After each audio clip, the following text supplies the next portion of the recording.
I don't know if it was like this at other schools, but I remember in my high school, the popular group was all white people and then one black guy. And the way they treated that black dude was like absolutely insane. First of all, pro tip for you, if you're black and you want to become popular at a primarily white school, just let the popular kids say the N-word around you and immediately you're granted access into the hierarchy of fucking popularity in high school. Because the way they use this dude as a walking N-word pass, they would say that shit all the fucking time. And I would notice, like, they would start testing it with other black kids because, well, if this guy lets us say it, then you have to let us say it because, like, he's our friend, he's black. It was so high school was just so fucking weird. But the way they were genuinely racist to this dude, like, has to be studied. I remember I was at a sleepover and a bunch of kids were there, but it was two members of the popular group, like the black guy and another one. And this other dude, this white kid just hits him with the most racist shit I've ever heard. He was calling him slurs I've never heard. He was talking about KFC, watermelon, spears, comparing him to like an ape. He called him the N-word with the hard R. I talked about like picking cotton, like crazy ass racist shit. And this dude just has to sit there and take it and not say anything. And it's like, why didn't you say anything? Well, I'm a 15-year-old white guy, like, it's not my place to step in and speak over like a black guy. If he's gonna sit there and take it, he can sit there and take it. If you want to sell yourself out to be popular, you can do that. But I saw the soul leave his eyes every day when they were saying that shit around him. I want to know if it was like that for anyone else because I really feel for this kid.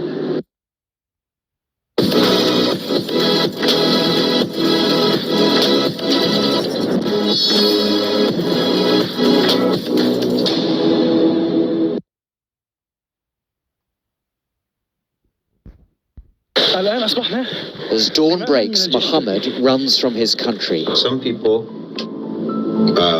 would rather drive in a car that hasn't had its wheels removed, that hasn't had its motor sabotaged, that hasn't had the chassis of the car mutilated, and hasn't been set on fire. Some people would rather drive in that car.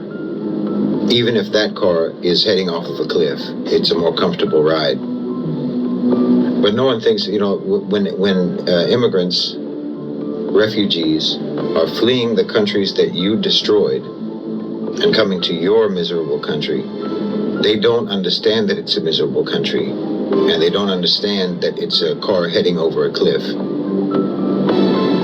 They're going there because they believed what you said about your country, that it's great and wonderful and the land of opportunity and so on, and freedom and justice and democracy and human rights and all of these things. They believed what you said, which is their mistake. But when bombs are being dropped in your home, your judgment is impeded.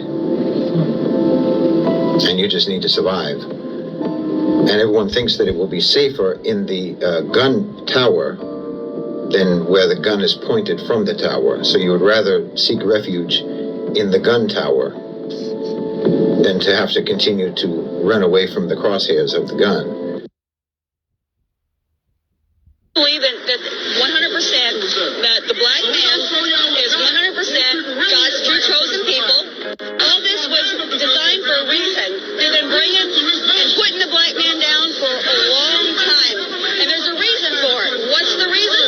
The reason is because they're God's chosen people. There's no reason, no other reason why that they've been brought down than the color of their skin. It's bull. I call it bullshit.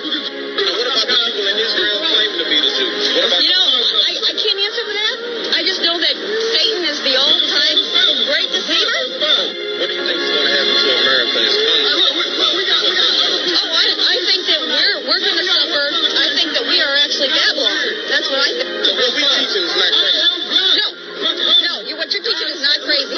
What you're teaching is the truth. Is this hate speech? Do you believe what we see? What color is Christ? No, it's not a hate speech. What color is Jesus Christ? Well, the Bible describes what color Jesus Christ was. It does. And he ain't white. If you look at the white shirt behind the Pope, it's a black Jesus. There's a reason why it's a black Jesus. Hey there, my family. This is your brother Dana, and I'm coming to you from the city of Atlanta.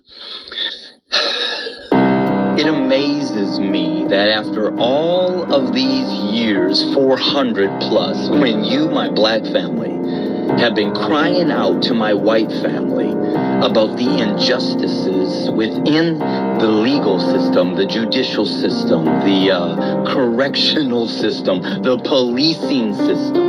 After all of these years, when you have cried out to my white family members about the injustices that lie within all those systems and beyond, but we're only talking about these at this moment, they have told you to do what?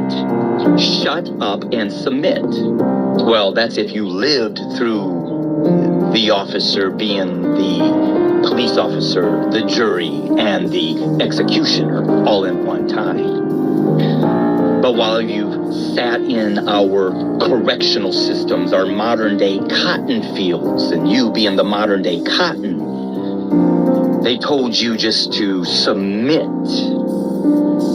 to the injustices. Submit. And now, my white family has the audacity to want to now take down the whole policing system, to redo the whole judicial system, because they believe it's unjust to them. Well, yes, Mr. Trump, you are correct. The system is very unjust. But not to you, not to me as a white man, but to our black brothers and sisters. And now you're just getting a taste of your own medicine, but this is the big difference between you and my black brothers and sisters. You are guilty. So I say to you, white family, get ready to eat your words and just submit to the judgment that is coming to set our black brothers and sisters free, the true chosen people of the Most High God, the true Hebrews of the Bible. Yes, they are the ancestors